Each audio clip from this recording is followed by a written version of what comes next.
तो अब भारत जो प्रोजेक्ट मालदीव में सेटअप करने वाला था, उस प्रोजेक्ट को श्रीलंका में शिफ्ट कर दिया जा रहा है। और मालदीव जो अपने आप को सबसे चालाक समझ रहा था, इसकी अकल और भी ज्यादा ठिकाने लगने वाली है।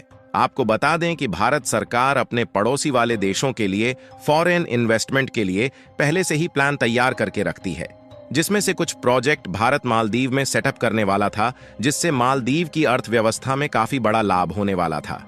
लेकिन मालदीव ने जिस तरह भारत के साथ शुरुआती में ही व्यवहार खराब किया है, इससे भारत मालदीव के साथ अपने संबंध को हटाने के बारे में सोच रहा है। और भारत से मालदीव को जो सुविधाएं पहुंचाई जा रही थीं, उसको बंद करने की प्रक्रिया शुरू हो चुकी है। आपको बता दें कि मालदीव के मोहम्मद मुइज्जू जैसे ही नए राष्ट्रपति बनते हैं, वे भारत के जो सैनिक मालदीव में काम कर रहे थे, उन्हें बाहर निकालने की घोषणा कर देते हैं और ये इंडियन आउट कैंपेन चलाने की बात करते हैं। और दूसरी सबसे बड़ी गलती यह थी कि इन्होंने भारत से मिलने के बजाय तुर्की और चीन जैसे देशों से मिलने का प्लान बनाया।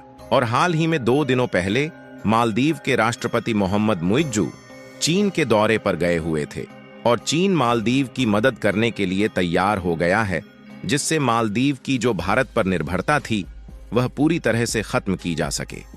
लेकिन जब मालदीव ने चीन के साथ हाथ मिला लिया है, तो भारत भी मालदीव के पेट पर लात मारने की कसर बिल्कुल भी नहीं छोड़ने वाला। और भारत ने ऐसा ही कुछ कदम उठाया है, जिससे मालदीव को इस गलती की चोट सदियों तक दर्द देने वाली है। पूरी डेवलपमेंट क्या है इस वीडियो में समझते हैं। बाकी जिस तरह से भारत मालदीव को ठिकाने लगा रहा है, उसके लिए इस वीडियो को एक लाइक करके चैनल को सब्सक्राइब जरूर कीजिए। दरअसल मेन खबर यह है कि जब से भारत के प्रधानमंत्री नरेंद्र मोदी लक्षद्वीप का दौरा किए हैं, तब से मालदीव और भारत के बीच विवाद बढ़ता जा रहा है। और इसी बीच चीन ने मालदीव के साथ मिलकर भारत और मालदीव के संबंध को और भी ज्यादा बिगाड़ने के लिए आग में घी डालने का काम किया है। और मालदीव चीन के बहकावे में आकर भारत से हाथ मिलाने को बिल्कुल भी तैयार नहीं है, जबकि देखा जाए तो मालदीव की लगभग पूरी अर्थव्यवस्था भारत के बलबूते ही टिकी हुई है। और जब मालदीव भारत का विरोध करने के लिए उतर आया है, तो भारत भी इसमें पीछे रहने वाला नहीं है। और भारत जो इन्वेस्टमेंट पहले मालदीव में करने वाला था, अब उस इन्वेस्टमेंट को श्रीलंका और नेपाल जैसे देशों में शिफ्ट किया जा रहा है, क्योंकि श्रीलंका और नेपाल भारत के पड़ोसी देश हैं, जिनके साथ भारत के संबंध काफी अच्छे हैं। भारत के पड़ोसी देश जैसे कि नेपाल और श्रीलंका के साथ जो भारत के संबंध है, उनको भी चीन ने बिगाड़ने की बहुत कोशिश की, लेकिन भारत के इस मजबूत संबंध को खराब करने में नाकामयाब हुआ। अभी हाल ही में कुछ दिनों पहले भारत के विदेश मंत्री नेपाल के दौरे पर गए हुए थे, जिसमें नेपाल और भारत के बीच कुछ इंपॉर्टेंट डील फाइनल हुई है, जिसमें नेपाल को भारत ने आर्थिक मदद पहुंचाने की बात कही है और नेपाल ने भी भारत को 10,000 मेगावाट बिजली 10 सालों तक देने का वादा किया है। नेपाल और श्रीलंका के संबंध भारत के साथ अब इतने मजबूत हो चुके हैं कि उसे तोड़ना चीन के बस की बात नहीं है। दोस्तों, हमने जिस प्रोजेक्ट को श्रीलंका में सेटअप करने की बात कही थी, वह है पुणे गैस इंडस्ट्री। इस प्रोजेक्ट को पहले मालदीव में सेटअप किया जाना था, लेकिन मालदीव और भारत के इस विवाद की वजह से भारत ने अपना फैसला बदल लिया है। इस प्रोजेक्ट की शुरुआत पुणे की एक गैस इंडस्ट्री और श्रीलंका की एक कंपनी के साथ मिलकर ज्वाइंट वेंचर में किया जाएगा। पुणे गैस इस प्रोजेक्ट का सेटअप 3DH की हेल्प से श्रीलंका में करने जा रही है। और इस प्रोजेक्ट की शुरुआत पूरे गैस कंपनी श्रीलंका में इसलिए करने जा रही है क्योंकि श्रीलंका के ऑर्गेनाइजेशन में इस समय इसकी काफी ज्यादा डिमांड है, जिससे श्रीलंका की इकोनॉमी को एक सही दिशा में आगे बढ़ाया जा सके। क्योंकि इस समय श्रीलंका में डीजल और पेट्रोल के उपयोग को कम करके LPG यानी कि लिक्विड पेट्रोलियम गैस को बढ़ावा दिया जाना है। LPG गैस के एक बड़ी मात्रा में उपयोग से पर्यावरण पॉल्यूशन को आसानी से कंट्रोल किया जा सकेगा। और इस समय लगभग सभी देश रिन्यूएबल एनर्जी पर शिफ्ट हो रहे हैं और डीजल पेट्रोल के उपयोग को पूरी तरह से हटा देना चाहते हैं। आने वाले कुछ सालों बाद केवल इंडस्ट्री और ऑर्गेनाइजेशन में ही डीजल और पेट्रोल का उपयोग रह जाने वाला है। एक रिपोर्ट के मुताबिक कमाल की बात यह है कि पुणे गैस श्रीलंका की एक कंपनी के साथ ज्वाइंट वेंचर में काम करने वाली है, जिससे दोनों देश का काफी ज्यादा फायदा हो सकेगा और इससे जो भारत की टेक्नोलॉजी है वह भी सुरक्षित रह पाएगी।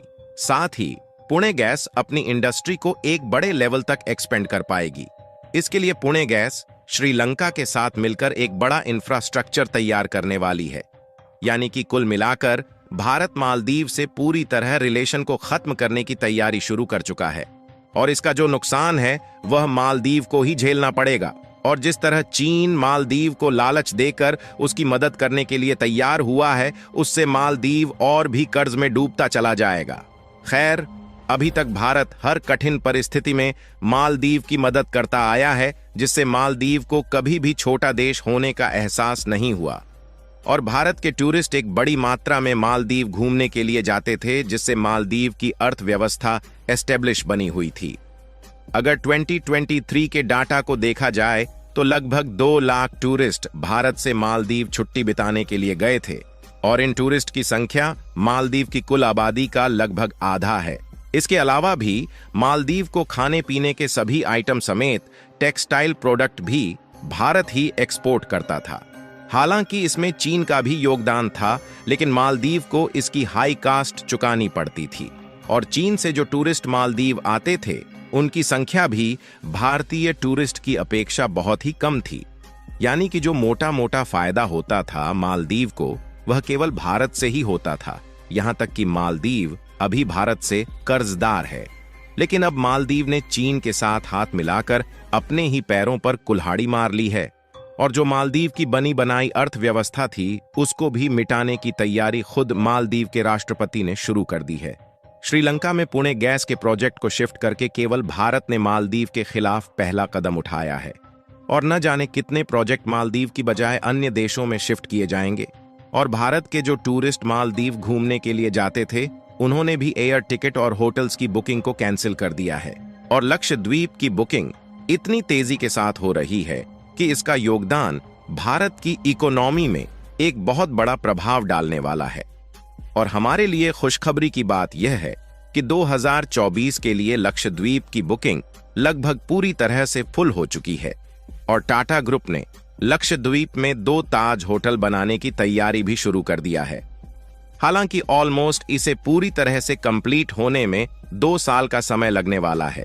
इसी के साथ भारत ने इजराइल के साथ मिलकर लक्षद्वीप में वाटर फिल्टर के लिए इंफ्रास्ट्रक्चर तैयार करना शुरू कर दिया है और लक्षद्वीप में वह सारी सुविधाएं मिलने वाली हैं जो मालदीव में भी नहीं मिल पाती। भारत मालदीव को खाने पीने की जो सप्लाई कर रहा था उस पर ही प्रतिबंध लगाने का जल्द ही फैसला आ सकता है और जब मालदीव ने भारत से रिलेशन तोड़ने की तैयारी शुरू कर दी है तो भारत भी मालदीव को कड़ी टक्कर देने जा रहा है।